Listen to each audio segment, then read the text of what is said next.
Hey you guys, how are we doing? Hope all is good in the hood. So in this volume, we're going to be talking about time boxing. What is time boxing? Firstly, if you've not already watched the time management video, please go back quickly, watch that. This is more of a step up above the time management chapter. This is a advanced time management technique that I actually use myself. I've adopted it myself and it's worked really well for me.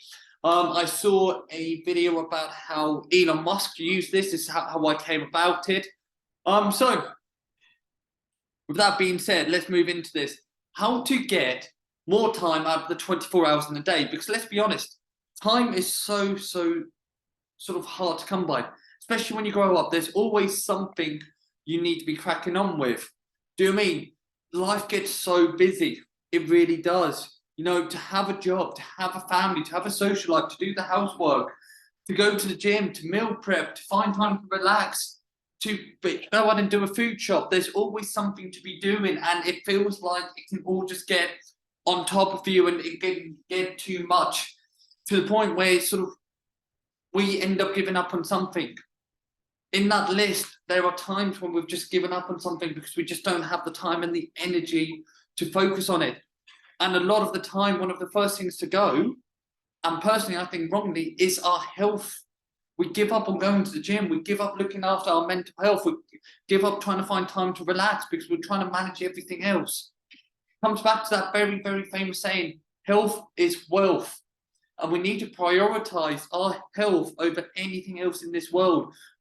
Genuinely, I've spent a long time in recruitment. I've seen how close to some people are to just completely burning out. I've seen people completely burn out. And the mad thing about it is, I don't want to say all the time, but sometimes a burnout is preventable by looking after our wealth. And when I say our wealth, I'm not talking about just finance. To me, there's a lot more to be wealthy than just money in the bank. How much time do you have to yourself? How is your health? How is your sort of experiences in life? Because to me, someone who's wealthy, they might not be on £1 million a year. They might be on £20,000 a year, but they're going out, they're experiencing life. They have a good work-life balance.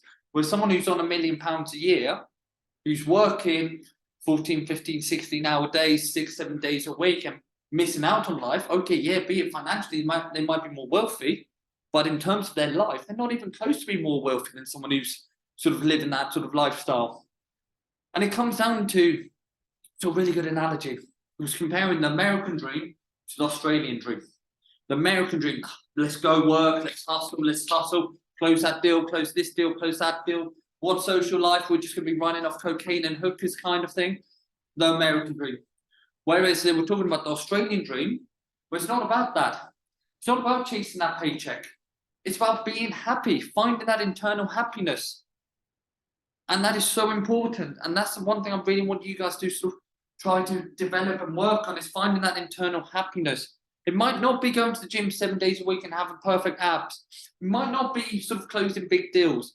It might be just sort of looking after your health so you can look after your family better, so you can have a bit more of a social life. But look, I can't keep going with this. And funny enough, I am recording this after a weekend off where I have fallen behind. You know, I've not done my meal prep and I've not done my food shop this weekend, but I've now found time to do it throughout the week based on what we're going to go over now. And this is why it's such a good technique.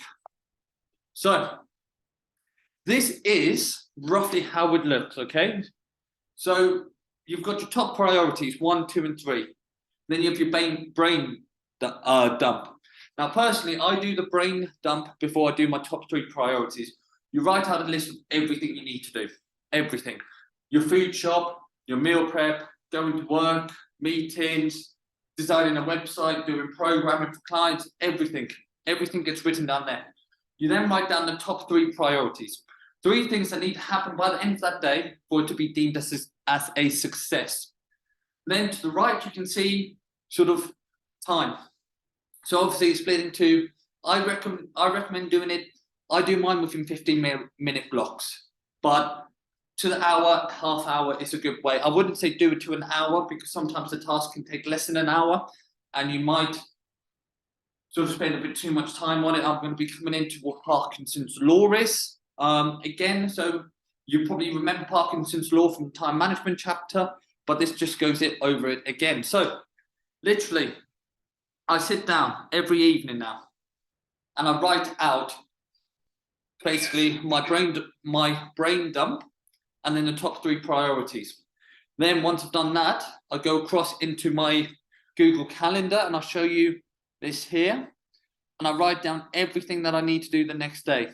I've literally got everything in there. So it's, tonight I'm doing my food shop. I'm going to Asda at 8:30. I have to pack my bag, get my bag ready for the next morning. Everything from I need to write a funnel out, update a few programs, update a few people's protein targets, check-ins, everything. So everything is there written down for me. So I know what I need to be doing at what time. And as I said, I break these down into 15-minute blocks. So I've just came off a 15-minute phone call. So I've quickly done that. But if I had done that phone call for the course of an hour rather than 15 minutes, I'll probably be twiddling my thumbs a little bit after that. So it's so important that you get strict on your time. The reason why it's important you get strict on your time is this thing here, Parkinson's law. So the more time you give a task, the less effort that is needed. So if you give the task sort of the minimum amount of time required, you're going to be putting in maximum effort. You're going to be showing up, you're going to get it done, and you're going to do a good job. Let's be honest, we've all probably had times when we've been a bit lazy to tidy up the house. We've had a lazy day and it's taken the whole day to tidy up the house. Equally, I'm sure there's times we've literally been able to blitz the house in 20 minutes. That is a prime example of Parkinson's law. Another prime example, and this is where I'm getting strict now with myself and I'm getting strict with you guys, my clients, is the amount of time we give to do a workout. We don't need to be in the gym for 90 minutes. We don't. A good workout should be done within an hour. So I do check people's times and try to make sure that they are under an hour. All the workouts I designed for you guys is designed to be done within an hour.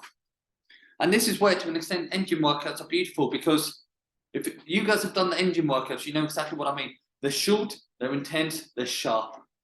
You'll probably burn as many calories as you would within that one sort of workout as you would with a normal one. So that's basically what time boxing is. It's something I've started doing. It's something that's working really well for myself. So I do highly recommend sort of giving it a go, especially if you are struggling with time management. Anyway, have a phenomenal day, guys. Bye.